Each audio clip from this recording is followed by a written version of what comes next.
Radhe Radhe friends, रसोई की रंग बिरंगी दुनिया में आप सबका स्वागत है। होली के त्योहार पर गुजिया ना बने तो होली का त्योहार अधूरा लगता है। तो फ्रेंड्स, आज हम बनाएंगे मावा गुजिया, जिसमें मावा जो है मैंने होममेड मावा यूज़ किया है। इसे मैंने घर पर ही बनाकर तैयार किया है और रेसिपी इतनी सिंपल है फ्रेंड्स। अगर आप पहली बार गुजिया बनाने बैठे हैं तो पहली बार में ही आपकी गुजिया एकदम परफेक्ट बनकर तैयार होगी। तो चलिए शुरू करते हैं। तो गुजिया बनाने के लिए कढ़ाई में मैंने डाल लिया है 2 चम्मच देसी घी, और घी हल्का सा गर्म हो जाए तो इसमें हम डाल देंगे 1 कटोरी सूजी। वजन में ये लगभग 150 ग्राम सूजी है और मोटी वाली सूजी का ही मैंने यहाँ पे यूज़ किया है। तो इसको लगातार चलाते हुए लो फ्लेम पर हमें भून लेना है। बस हमें इसे इतना भूनना है कि इसका कलर जो है हल्का सा गुलाबी सा कलर हो जाए, बहुत ज़्यादा हमें बादामी कलर नहीं करना है सूजी का। तो यहाँ पे देखिए सूजी हमारी हल्के गुलाबी कलर की हो गई है। तो अब इसमें डाल देंगे ड्राई फ्रूट्स। ड्राई फ्रूट्स आप अपनी मनपसंद के कोई भी डाल सकते हैं। यहाँ पर मैंने 1 कटोरी भरकर ड्राई फ्रूट्स डाले हैं, जिनमें मैंने काजू बादाम और पिस्ता डाला है और इनको मैंने बारीक बारीक काट लिया था।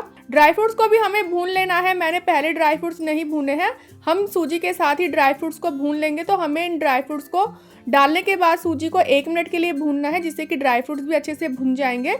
ड्राई फ्रूट्स के भुनने के बाद हम इसमें डाल देंगे सूखा जो नारियल होता है, सूखा गोला।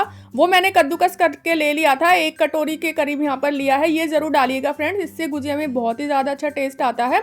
अगर आप घिसकर ना डालना चाहें सूखा गोला, तो बाजार में जो रेडीमेड नारियल का बुरादा आता है आप वो भी ले सकते हैं। तो यहाँ पर देखिए नारियल का बुरादा भी हमारा अच्छे से भुन चुका है, सिर्फ 30 सेकंड के लिए भूनना है और सूजी को हम अलग प्लेट में निकाल लेंगे। तो उसी कढ़ाई में हम यहाँ पर डालेंगे मावा। तो देखिए मावा जो है जमा हुआ है, फ्रिज में रखा हुआ था, तो इसको मैंने पीसेस में काट लिया है, जिससे कि अच्छे से मेल्ट हो जाएगा, धीरे धीरे जल्दी से मेल्ट हो जाएगा। तो यहाँ पर हमें मावा डाल लेना है और गैस की फ्लेम को लो रखना है और इसे लगातार चलाते हुए हमें इसे पिघला लेना है, क्योंकि ये जमा हुआ है। और इसके हमें हल्का सा भून भी लेना है, हमें बहुत ज़्यादा मावा नहीं भूनना है, क्योंकि यह होममेड मावा है तो पहले से ही अच्छे से भुनाई हो रखी है। अगर मार्केट का मावा होता तो हमें ज़्यादा भूनना पड़ता। तो यहाँ पे देखिए मार्केट का जो मावा होता है वो वाइट कलर का होता है और जो घर पे मावा हमने बनाया है वो हल्के से बादामी से कलर में होता है। तो यहाँ पर देखिए मावा जो है अच्छे से पिघल चुका है। अब हमने जो सूजी का जो मिक्सचर बनाया था वो इसमें डाल देंगे और इसको लगातार चलाते हुए अच्छे से मिक्स कर लेंगे, जिससे कि सूजी और मावा एक साथ हो जाए। यहाँ पर मैं किशमिश डालना भूल गई थी, तो अब हम इसमें किशमिश भी डाल देते हैं और इसे लगातार चलाते हुए अच्छे से मिक्स कर लेंगे। देखिए मावे की और सूजी की जो है गांठें सी बन रही हैं, तो हमें इस तरीके से चम्मच से उल्टी साइड से दबा दबा कर इसको एक साथ कर लेना है और इसको अच्छे से मिक्स करते जाना है लगातार चलाते हुए। गैस की फ्लेम को मैंने अभी भी ऑन करा हुआ है, तो इसे थोड़ी देर के लिए और भूनना है और गैस की फ्लेम को बंद कर देना है और इसे गैस पे से उतार लेना है। तो यहाँ पर मैंने गैस की फ्लेम को बंद कर दिया है और इसे उतार लेंगे और ठंडा कर लेंगे। इसे लगातार चलाते रहिएगा, तभी इस तरीके से ये भुरभुरा हो जाएगा। जो गांठें हैं वो बिल्कुल, अगर आप लगातार चलाते रहेंगे तो दानेदार बन जाएंगी, गांठें बिल्कुल हट जाएंगी और सूजी और मावा एकदम दानेदार हो जाएगा और ठंडा भी हो जाएगा। तो ठंडा होने के बाद हमें इसमें डालना है मीठा। तो मीठे में यहाँ पर मैंने 1 कटोरी बूरा डाला है। जिस कटोरी के मेजरमेंट से मैंने सूजी ली थी उसी कटोरी के मेजरमेंट से यहाँ पर मैंने बूरा लिया है। आप चाहे तो आप चीनी को पीस कर भी ले सकते हैं और इसमें हम 7 से 8 इलायची कूट कर डाल देंगे। अच्छा, हमें बूरा जब डालना है तो उसके बाद हमें इसे 5 मिनट के लिए अच्छे से मिक्स कर लेना है, जिससे कि मिठास जो है मावे के अंदर और सूजी के अंदर समा जाए। ऐसा ना हो कि मावा फीका लगे और हमें सिर्फ बूरे बूरे का टेस्ट आए। तो इसलिए हमें 5 मिनट के लिए अच्छे से मिक्स कर लेना है। और आप इस फिलिंग को 1 दिन पहले भी बनाकर रख सकते हैं और दूसरे दिन आराम से गुजिया बना सकते हैं। तो चलिए अब हम इसके लिए मैदा गूंद लेते हैं। तो यहाँ पर मैंने मैदा जो ली है 2 कप मैदा ली है। वजन में ये लगभग 400 ग्राम के करीब मैदा ली है। तो इसको हम पहले अच्छे से छान लेंगे और छानने के बाद हम इसको गूंद लेंगे। तो यहाँ पे देखिए मैदा को मैंने छान लिया है। अब हम इसमें डालेंगे मोयन। तो मोयन के लिए यहाँ पर मैंने देसी घी लिया है। तो यहाँ पर मैंने 1/4 कप देसी घी लिया है। जिस कटोरी के मेजरमेंट से आपने सूजी ली है उसी कटोरी के मेजरमेंट से आप 1/4 कप देसी घी ले लीजिएगा। मैंने अभी थोड़ा सा डाला है, थोड़ा बचा लिया है, अगर ज़रूरत होगी तो हम और डाल लेंगे। और मोयन को हमें देसी घी को जो है मोयन लगाना है, तो घी को हमें मैदा में इतना मिक्स कर लेना है कि ये एकदम भुरभुरी हो जाए। अगर हम मुट्ठी बांध कर देखें तो मैदा का जो है एक लड्डू सा बन जाना चाहिए। तो यहाँ पर देखिए मैंने जो थोड़ा सा घी और बचा लिया था वो भी इसमें मिक्स कर दिया है और तो मोयन को हमने अच्छे से लगा लिया है। अब हम इसका एक आटा गूंद लेंगे। तो पानी हमें थोड़ा थोड़ा करके डालना है, एकदम से ज़्यादा पानी हमें इसमें नहीं डालना है और थोड़ा थोड़ा पानी डालकर हमें आटा जो गूंदना है वो टाइट आटा गूंदना है और बिल्कुल लोच बिल्कुल भी नहीं लगानी है, बस हमें इसे इस तरीके से गूंदना है कि आटा जो है बंध सा जाए। बहुत ज़्यादा हमें लोच लगाकर इसको नहीं गूंदना है। तो यहाँ पे देखिए आटा हमारा बंध सा गया है, तो बस इसको इस तरीके से आप गूंद कर और रख दीजिएगा। और इसे हमें अच्छे से गूंदने के बाद 20 मिनट के लिए ढक कर रख देना है, जिससे कि आटा हल्का सा टाइट है। तो 20 मिनट बाद जब हम इसे ढक कर रखेंगे तो इसकी गर्मी, जो आटे की गर्मी निकलेगी, उसके कारण ये हल्का सा सॉफ्ट हो जाएगा। तो देखिए आपने बर्तन पर देखा होगा हल्की सी भाप सी बन गई है, क्योंकि जब हम आटा इस तरीके से गूंद के रख देते हैं 20 मिनट के लिए तो उसकी गर्माहट से आटा अपने आप ही सॉफ्ट हो जाता है। तो यहाँ पर 20 मिनट बाद हमने आटे को एक बारी फिर से गूंद लिया है, मिक्स कर लिया है। और इसकी हम छोटी छोटी लोइयाँ बना लेंगे। जैसे हम पूड़ी बनाते हैं उतने ही साइज़ की हमें लोइयाँ बना लेनी है।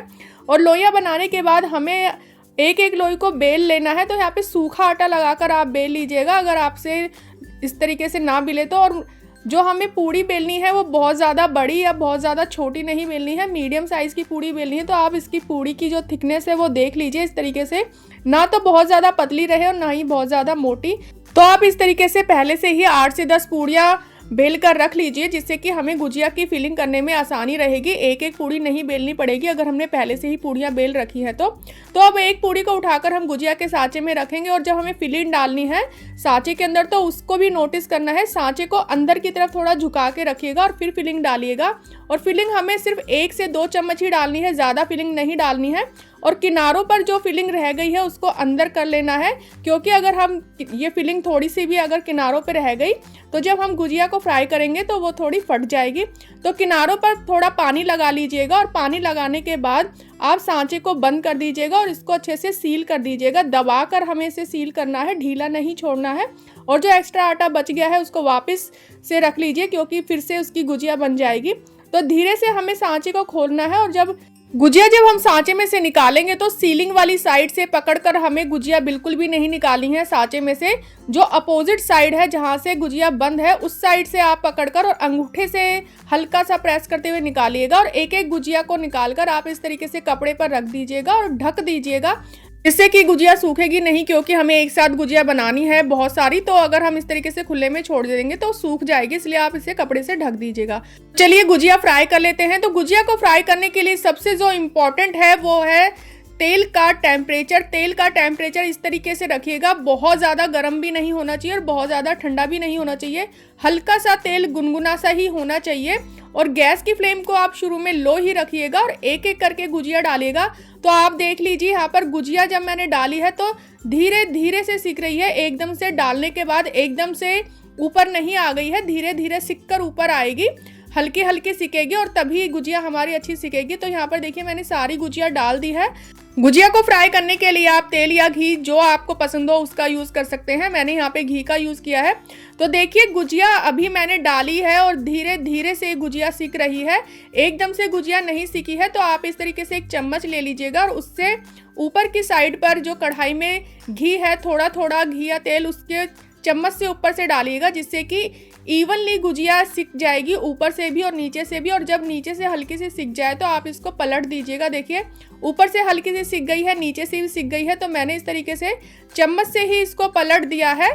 छोटी सी जो मीडियम साइज की चम्मच है हमें वो वाली चम्मच ले लेनी है, बड़े झारे से मत कीजिएगा, नहीं तो गुजिया जो है थोड़ी फट सकती है।